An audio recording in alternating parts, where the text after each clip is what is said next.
Minister, in Cork at the weekend, 5,000 people marched against your government's failure to tackle the soaring cost of living.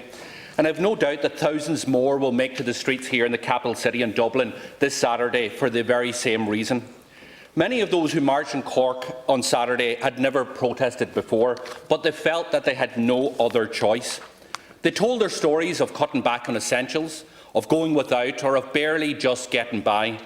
And I want to share some of the stories that they told the media over the last number of days. Francis says, "The people are being robbed. I'm frightened. I have to do without certain things to pay my electricity bill. I'm dreading the coming winter." Margaret said, "It's going back to the 1950s. In the 50s, when you got up in the morning, there was only the fire to keep the whole house warm. Freezing cold floors, cold running water. It's going back to that time." Donna says, "Do we just buy a load of candles instead of turning on the lights? It is at that point for me, not turning on the immersion and washing in cold water in the middle of winter." And Sheila said, "The cost of electricity, fuel, food is frightening. If you run a car, I really feel for anyone on a state pension. They're afraid. People are living hand to mouth. You can't budget when you don't know what is coming down the road." When you don't know what is coming down the road, Minister, that one sentence sums up all of the fears and worries that households are feeling right across the state as they try to cope. It's easy to see why people are afraid. It's so simple. Just look at what they're facing. Rents are going up, food's going up, energy going up, and the fear is especially real when it comes to the extortionate electricity bills that households face. And people are absolutely outraged when they see the scandalous hikes and standing charges by big profiteering energy companies that they're inflicting on households. These hikes are ensuring that you're fleeced even if you do all that you can to cut back on your energy use, and the government needs to act decisively. You need to cut electricity prices back to pre-crisis levels and cap them at that level to help get families through this winter. Minister, this is a simple and straightforward plan to help over 2 million households reduce their electricity bills at a time when it's most needed. Sinn Féin's plan would give certainty to households this winter. And Minister, you know that this is possible. When I raised it with you last week on the floor of the Dáil, I told you that it was happening in many other European countries. And in the last 48 hours, the Dutch and the Danes have announced price certainty for their citizens. Cutting and capping electricity prices makes sense, Minister. So what households need now is clarity. What households are begging for is certainty. Certainty that they will be able to make it through the winter. That is what a cap will do. Reduce electricity prices to pre-crisis level and fix them at that right throughout the winter. Minister, it is the right choice. It is the choice that many countries across Europe and a growing number are making.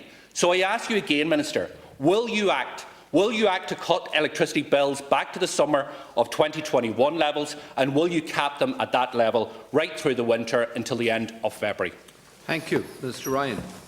We absolutely acknowledge that these price rises are really hitting and hurting our people and businesses across the country, and we have to do everything to protect them. We also have to at every time remind our people that the reason for that is the war in Ukraine, the use of Russian government of energy as a weapon of war, which is a direct attack on our people.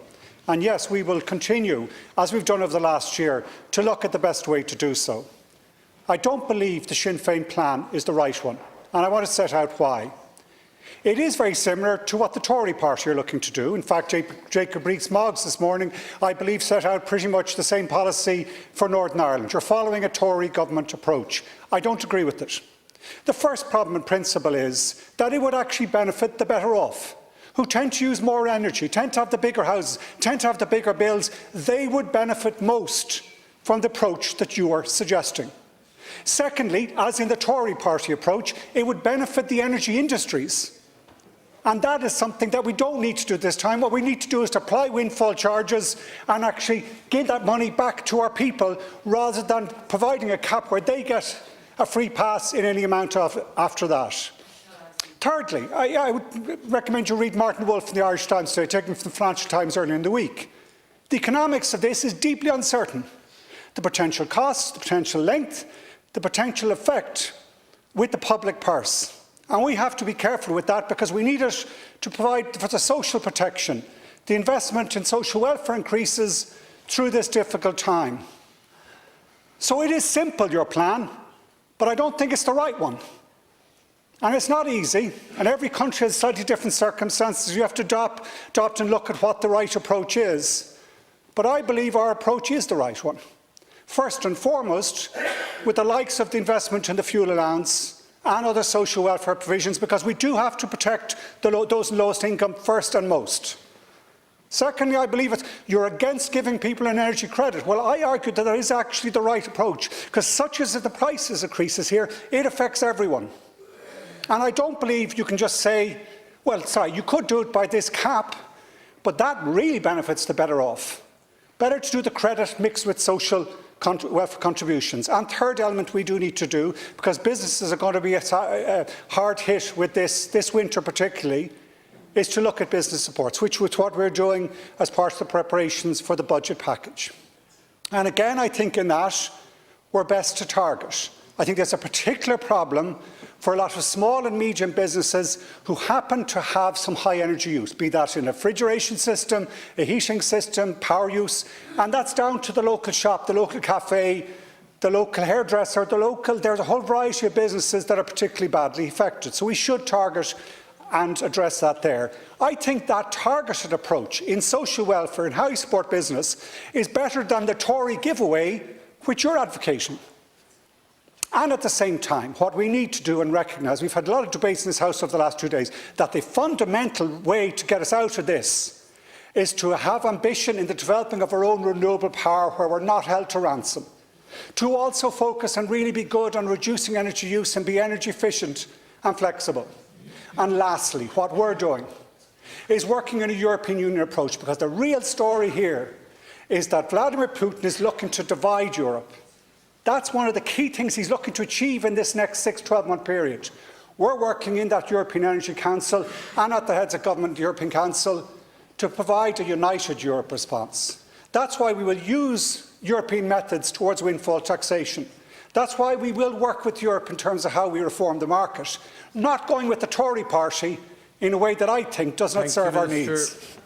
Deputy Doherty. Actually, the Minister who opposed the reform at the European level last October. You opposed them. We've been raising these issues since last year. My colleagues here have been raising them with you. Now, you have Tories on the brain. Maybe that's because you're in bed with the Irish Tories here. The fact is, you have done the second least amount to support households and to support businesses in Europe. Now, let's look at outside of Britain. Yes, people living in Uri, people living in Strabane will have certainty in terms of their bill, but so will they in Austria, in France, in Croatia, in Poland, in Romania, and in the last 48 hours, in Netherlands they've announced it. Denmark has announced it. The Minister in Slovakia has announced that they're going to bring in price certainty for customers. Why?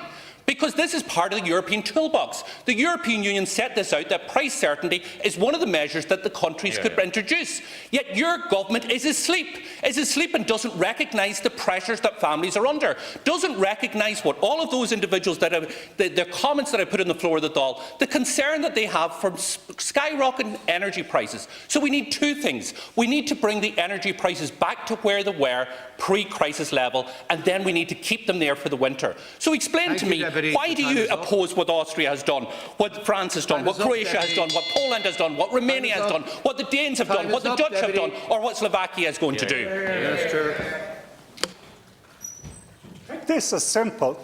Simple in how you reform the market, or simple in terms of immediate measures, I don't think serves the Irish public, because it's anything but simple.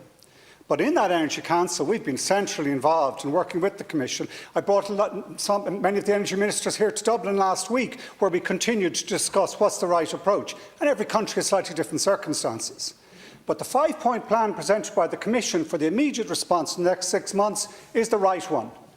Tackle the inframarginal pricing so that those generators you would give a blank cheque to pay some of the money back.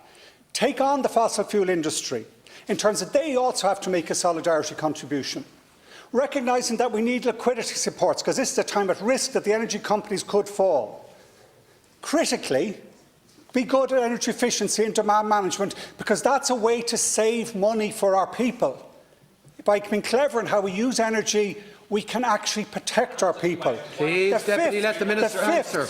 The fifth measure, which is the one that hasn't been drafted into precise regulations, but that one that we are supportive of, talking to the Taoiseach and myself in terms of engagement with the anti-ministers. It's capping price using our purchasing power at an international level. You're not meant to be intervening. No, sorry, the time is up. Minister, you're finished. Thank you.